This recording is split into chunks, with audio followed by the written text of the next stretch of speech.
Hi friends, welcome back to our channel. எல்லாரும் எப்படி இருக்கீங்க? கண்டிப்பாக நல்லா இருப்பீங்க நம்புகிறேன்.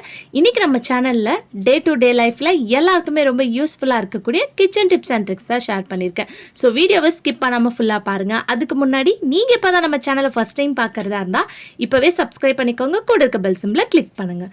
இப்போ வாங்க வீடியோக்குள்ளே போகலாம். ஃபர்ஸ்ட் டிப் என்னன்னு பார்க்கலாம். நம்ம இந்த மாதிரி கடாயில் ஏதாவது கடுகு இல்லை ஜீரகம் இதெல்லாம் வந்து தாளிப்போம் இல்லையா? ஸோ அந்த மாதிரி தாளிக்கும் போது அதெல்லாம் வந்து பார்த்திங்கன்னா அப்படியே தெரித்து வெளியெல்லாம் வந்து பார்த்திங்கன்னா படும். அதுவும் கேஸ் ஸ்டவ்வை சுற்றி வந்து பார்த்திங்கன்னா உங்களுக்கு அந்த எண்ணெய்லாம் வந்து பார்த்திங்கன்னா தெளிக்கும். அந்த மாதிரி தெளிக்கிறனால நம்மளுக்கு அந்த கேஸ் ஸ்டவ்வையும் வந்து பார்த்திங்கன்னா நீங்கள் க்ளீன் பண்ணுற மாதிரி இருக்கும். ஸோ எப்போவுமே நீங்கள் கடுகு ஜீரகம்லாம் தாளிக்கிறதா இருந்தால் இந்த மாதிரி ஒரு மூடி போட்டுருங்க.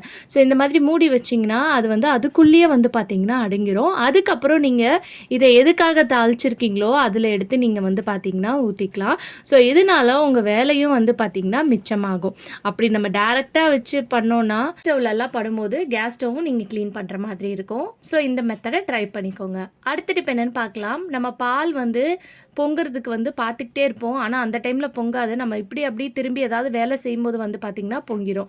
ஸோ இந்த மாதிரி ஒரு கரண்டி போட்டு வச்சிட்டிங்கன்னா அது என்ன தான் பொங்கி வந்தாலும் உள்ளே வந்து பார்த்திங்கன்னா அடங்கிரும். ட்ரை பண்ணி பாருங்கள். இந்த டிப் வந்து உங்களுக்கு ஒரு கேஸ் சேவிங் டிப்பாக இருக்கும். நம்ம அடுப்பில் வந்து இந்த மாதிரி பேன் கடாயெல்லாம் வைக்கும்போது அதில் அந்த தண்ணி ஈரத்தோடு வைக்கும்போது வந்து பார்த்திங்கன்னா உங்களுக்கு கேஸ் ரொம்ப இழுக்கும் அது ஹீட் ஆகிறதுக்கு.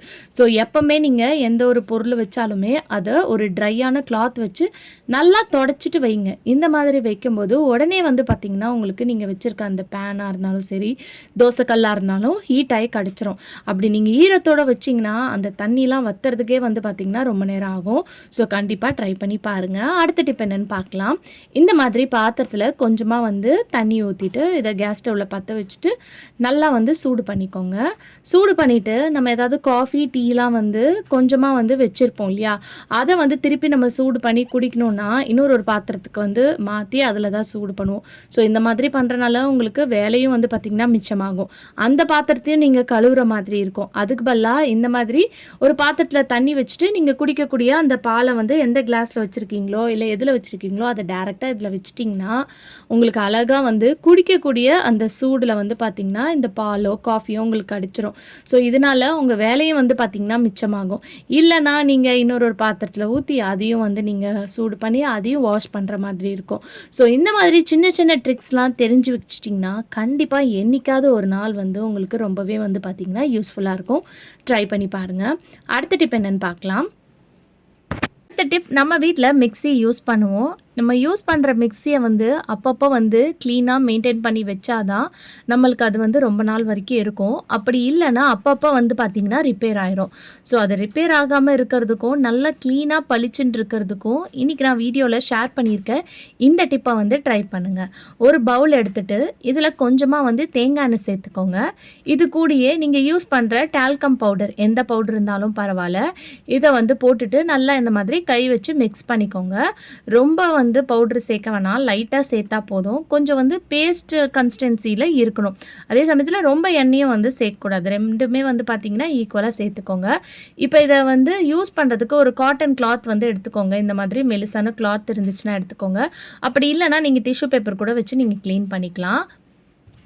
இப்போ நம்ம ரெடி பண்ணி வச்சுருக்க அந்த பேஸ்ட்டை வந்து இந்த மாதிரி மிக்சியில் ஃபுல்லாக வந்து நீங்கள் தொடச்சி விடுங்க. இந்த மாதிரி தொடச்சி விடும்போது உங்களுக்கு மிக்சியில் இருக்கக்கூடிய எல்லா அழுக்கும் வந்து பார்த்திங்கன்னா போயிடும். அது மட்டும் இல்லை, மிக்சி வந்து நல்லா பளிச்சுன்னு இருக்கும். இப்போ நம்ம சென்டர் இந்த ஏரியா இருக்கு இல்லையா, இந்த இடத்துலையும் வந்து பார்த்திங்கன்னா ரொம்ப அழுக்கு சேர்ந்து போயிருக்கும். ஸோ இந்த இடத்துலையும் வந்து நீங்கள் அந்த சொல்யூஷனை டிப் பண்ணி தொடச்சி விடுங்க. இந்த மாதிரி நீங்கள் தொடச்சிங்கனாலே போதும். இதுக்காக நீங்கள் தண்ணி ஊற்றி எந்த ஒரு சொல்யூஷனோ வச்செல்லாம் நீங்கள் தொடக்கணும்னு அவசியம் இல்லை. இந்த மாதிரி சிம்பிளாக ஒரு சொல்யூஷன் மட்டும் நீங்கள் ரெடி பண்ணிட்டீங்கன்னா ஈஸியாக உங்கள் மிக்சியை வந்து க்ளீன் பண்ணி எடுத்துடலாம். அது மட்டும் இல்லாமல் மிக்சி வாங்கும்போது எப்படி புதுசு மாதிரி இருக்குமோ அதே மாதிரி புதுசு மாதிரி நல்லா பளிச்சுன்னு இருக்கும் பார்க்குறதுக்கும் ஷைனிங்காக. ஏன்னா நம்ம இதில் தேங்காய் எண்ணெய் சேர்த்துருக்கனால நல்லா பளிச்சுன்னு ஷைனிங்காக இருக்கும். உங்களுக்கு நல்ல டிஃப்ரென்ஸ் தெரியும். இப்போ பார்க்கும்போதே தெரியும் ஃபஸ்ட்டு எப்படி அழுக்காக இருந்தது, இப்போ பாருங்கள் எவ்வளோ அழகாக பளபளன்னு ஷைனிங்காக இருக்குன்னு சொல்லிட்டு. ஸோ கண்டிப்பாக இந்த டிப்பை வந்து நீங்கள் ஒரு வாட்டியாவது ட்ரை பண்ணி பாருங்கள். இதுக்கு வந்து வந்து நீங்கள் ஒரு ட்ரையான கிளாத் தேங்காய் எண்ணெய் பவுடர் மட்டும் இருந்தால் போதும். இப்போ இதெல்லாம் நம்ம சைடில் தொடச்சதுக்கப்புறம் இந்த சென்டரில் வந்து பார்த்திங்கன்னா அழுக்கு இருக்கும். அதுக்கு வந்து இந்த மாதிரி அந்த கிளாத்தை வச்சு இந்த மாதிரி சுற்றி விட்டாலே போதும். இந்த மாதிரி பண்ணும்போது அந்த மிக்ஸி அந்த ஜார் சுற்றுற இடத்துல வந்து ஏதாவது ஜாம் இருந்துச்சுன்னா கூட உங்களுக்கு வந்து பார்த்திங்கன்னா ரிமூவ் பண்ணி கொடுத்துரும். சப்போஸ் உங்களுக்கு இந்த மாதிரி கை வச்சு துடைக்கிறதுக்கு வந்து ஈஸியாக இல்லைன்னு நினச்சிங்கன்னா ஒரு ஸ்பூனில் இந்த கிளாத்தை வந்து ரப்பர் பேண்ட் போட்டு கட்டிட்டு கூட நீங்கள் இந்த மாதிரி க்ளீன் பண்ணி எடுத்துக்கலாம். நெக்ஸ்ட் வந்து இந்த சைடு கேப்லலாம் வந்து பார்த்திங்கன்னா அழுக்கு சேர்ந்துருக்கும். அதையும் வந்து 2 சைடு இந்த மாதிரி துணியை பிடிச்சி இழுத்து எடுத்தாலே போதும். உங்களுக்கு அழகாக வந்து அங்கே இருக்கிற எல்லா அழுக்கும் வந்து பார்த்திங்கன்னா உங்களுக்கு ரிமூவ் பண்ணி கொடுத்துரும். ஸோ இந்த மாதிரி அந்த அழுக்கெல்லாம் வந்து நம்ம சேர விடக்கூடாது. இந்த மாதிரி சேர விட்டாலே உங்களுக்கு மிக்ஸி வந்து பார்த்திங்கன்னா ரிப்பேர் ஆயிரும். ஸோ அப்பப்போ இந்த மாதிரி க்ளீன் பண்ணிட்டீங்கன்னா உங்களுக்கு ஈஸியாக இருக்கும். ஸோ இந்த மெத்தட் வந்து நீங்கள் யூஸ் பண்ணி ஒரு 10 மினிட்ஸில் அழகாக வந்து பார்த்திங்கன்னா க்ளீன் பண்ணி எடுத்துடலாம். இந்த சைடில் வந்து பார்த்திங்கன்னா ஒவ்வொரு மிக்ஸியில் ஒரு மாதிரி உங்களுக்கு ஆப்ஷன் கொடுத்துருப்பாங்க. இந்த கேப்லாம் இருக்குது பாருங்கள், அந்த கேப்லேயும் வந்து பார்த்திங்கன்னா அழுக்கு சேர்ந்துருக்கும். ஸோ அதையும் வந்து நீங்கள் க்ளீன் பண்ணுறது ரொம்பவே முக்கியம். இங்கே இருக்கிற அழுக்கெல்லாம் நீங்கள் க்ளீன் பண்ணாமல் விட்டிங்கன்னா உங்களுக்கு அந்த மிக்ஸி ஓடும்போது அந்த சூடான காற்று வந்து பார்த்திங்கன்னா வெளியே வராமல் அந்த அடுப்புலேயே வந்து இருக்கும்போது உங்களுக்கு மிக்ஸி வந்து ஈஸியாக வந்து பார்த்திங்கன்னா ரிப்பேர் ஆக சான்ஸ் இருக்குது. ஸோ எப்பவுமே வந்து இந்த சைடில் இந்த கேப் மாதிரி கொடுத்துருப்பாங்க. சில மிக்ஸியில் பேக் சைடில் மட்டும் ஒரு 5-6 கேப் கொடுத்துருப்பாங்க. சில மிக்ஸியில் இந்த மாதிரி ரவுண்டாக கேப் கொடுத்துருப்பாங்க. ஸோ அந்த கேப்பில் ஏதாவது அழுக்கு இருந்துச்சுன்னா இந்த மாதிரி டூத் பேக்கை வச்சு நீங்கள் ரிமூவ் பண்ணிடலாம். இது எல்லாம் முடிச்சதுக்கப்புறம் லைட்டாக நம்ம பவுடர் இருக்கு இல்லையா, டால்கம் பவுடர், அதை இந்த மாதிரி ஸ்ப்ரெட் பண்ணி விட்டுருங்க. இதை ஸ்ப்ரெட் பண்ணி விட்டுட்டு இங்கே தொடச்சி விட்டிங்கன்னா எக்ஸ்ட்ராவாக ஏதாவது எண்ணெய் சேர்த்துருந்தோம் இல்லையா நம்ம தேங்காய் எண்ணெய், ஏதாவது எண்ணெய் பிசுக்கு இருந்துச்சுன்னா அதையும் வந்து பார்த்திங்கன்னா இந்த பவுடர் ரிமூவ் பண்ணி கொடுத்துரும். அதுக்கப்புறம் நீங்கள் அழகாக இந்த மாதிரி தொடச்சிட்டிங்கன்னா உங்கள் மிக்ஸி நல்லா பளிச்சுன்னு புதுசு மாதிரி ஃப்ரெஷ்ஷாக இருக்கும்.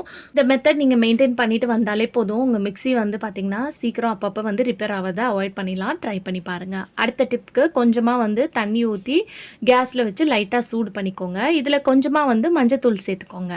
இதில் வந்து நம்ம யூஸ் பண்ணுற ஸ்க்ரப்பர், அந்த பாத்திரம்லாம் வாஷ் பண்ணுறதுக்கு யூஸ் பண்ணுவோம் பாருங்கள், அதெல்லாம் போட்டு வைங்க. ஏன்னா நம்ம பாத்திரம்லாம் வாஷ் பண்ணும்போது பால் பாத்திரம்லாம் வாஷ் பண்ணுவோம், அதுக்கு வந்து நம்ம இரும்பு ஸ்க்ரப்பர் யூஸ் பண்ணுவோம். அதிலலாம் வந்து பார்த்திங்கன்னா நிறைய பாக்டீரியா இருக்கும். ஸோ இந்த மாதிரி வாரத்துக்கு ஒரு வாட்டி வந்து நீங்கள் க்ளீன் பண்ணி வச்சிங்கன்னா உங்கள் ஸ்க்ரப்பர்லாம் வந்து பார்த்திங்கன்னா ரொம்ப க்ளீனாக நீட்டாக இருக்கும்.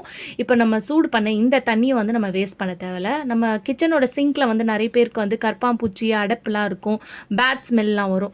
அந்த மாதிரி இருக்கிறவங்க இந்த அடப்பில் வந்து, அதாவது அந்த சிங்கோட ஹோல்ஸ் இருக்குது பாருங்கள், அந்த இடத்துல இந்த தண்ணியை வந்து நீங்கள் ஊற்றி விடலாம். இந்த மாதிரி ஊற்றி விடும்போது அந்த சிங்க் பைப் லைனில் ஏதாவது வந்து பூச்சிலாம் இருந்துச்சுன்னா இறந்துடும், பேட் ஸ்மெல்லும் வராது, அடப்பும் வந்து பார்த்திங்கன்னா உங்களுக்கு கிளியர் ஆயிரும்.